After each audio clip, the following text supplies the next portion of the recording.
Hi friends, welcome back to my channel. நான் உங்கள் சிந்து. இன்னைக்கு நம்ம வீடியோவில் என்ன பார்க்க போகிறோம்னா குழந்தைகளுக்கான ஹேர் ஆயில் தான் பார்க்க போகிறோம். ஹெர்பலாக வீட்டு முறைப்படி வீட்டில் இருக்க பொருட்களையே வச்சு எளிமையான முறையில் எப்படி ஹேர் ஆயில் தயாரிக்கலாங்கிறத நம்ம பார்க்க போகிறோம். வாங்க வீடியோக்குள்ளே போகலாம். தேவையான பொருட்களை எடுத்து வச்சுக்கலாம். செக்கில் ஆட்டின தேங்காய் எண்ணெய் 1/2 லிட்டர் எடுத்திருக்கேன். 1/4 லிட்டர் தான் நம்ம பயன்படுத்த போகிறோம். கற்பூரவள்ளி இலை பெரிய இலையாக 3 இலை எடுத்திருக்கேன்.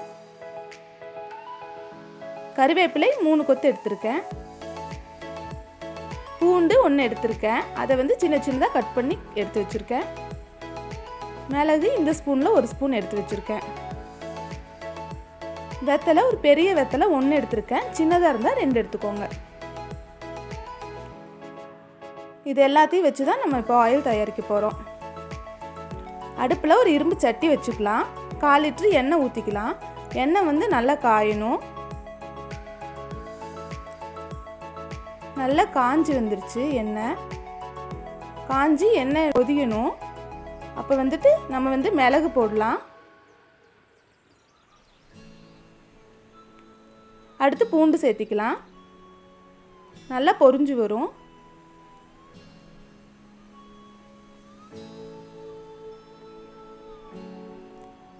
அடுத்தடுத்த பொருட்கள் அப்படியே நம்ம சேர்த்திட்டு வந்துக்கலாம். கற்பூரவள்ளி இலையை சின்ன சின்னதாக கட் பண்ணி வச்சுருக்கேன்.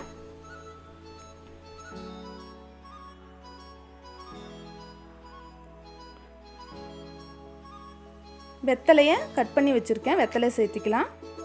கருவேப்பிலை சேர்த்திக்கலாம். எல்லாத்தையும் கலந்து கொடுத்துக்கலாம். நல்லா பொரிஞ்சு வரணும். கலர் மாறணும். பூண்டெல்லாம் கலர் மாறணும். வெத்தலையெல்லாம் மொறுமொறுன்னு ஆகணும். இந்த நுரையெல்லாம் அடங்கணும். அப்போ தான் எண்ணெய் ரெடின்னு அர்த்தம்.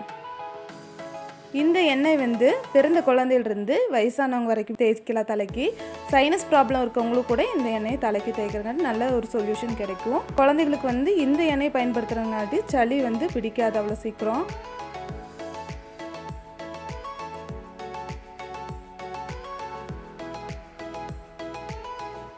நல்லா கலந்து கொடுத்துக்கலாம்.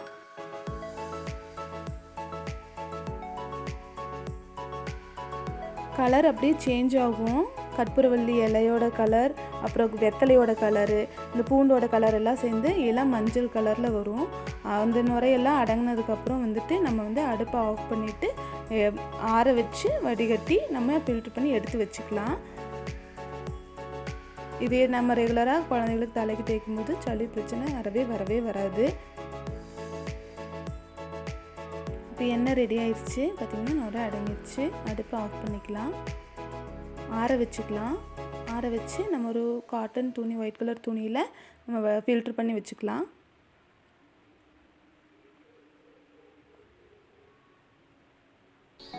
பார்த்திங்கன்னா பூண்டு எல்லாமே கலர் மாறினது நல்லாவே தெரியுது. எல்லோயிஷாக இருக்குது பார்த்திங்களா எண்ணெய். இது நல்லாவே எல்லாமே பொரிஞ்சு வந்ததுனால இந்த எண்ணெய் கெட்டு போக வாய்ப்பே கிடையாது. எவ்வளோ நாள் வேணால் வச்சு பயன்படுத்தலாம். இருந்தாலும் ஒரு 1 மந்த்துக்கு ஒரு தடவை கூட நம்ம காய்ச்சி எடுத்து வச்சுக்கலாம். எண்ணெயை நல்லா ஃபில்ட்ரு பண்ணி எடுத்து வச்சுக்கலாம். நம்ம ஒரு பாட்டில் ஊற்றி வச்சுக்கலாம். ரெகுலராக யூஸ் பண்ணிக்கலாம். இந்த வீடியோ உங்களுக்கு யூஸ்ஃபுல்லாக இருந்துச்சுன்னா லைக் பண்ணுங்கள், ஷேர் பண்ணுங்கள், கமெண்ட் பண்ணுங்கள். மறக்காமல் நம்ம சேனலை சப்ஸ்கிரைப் பண்ணுங்கள். தேங்க்யூ ஃபார் வாட்சிங்.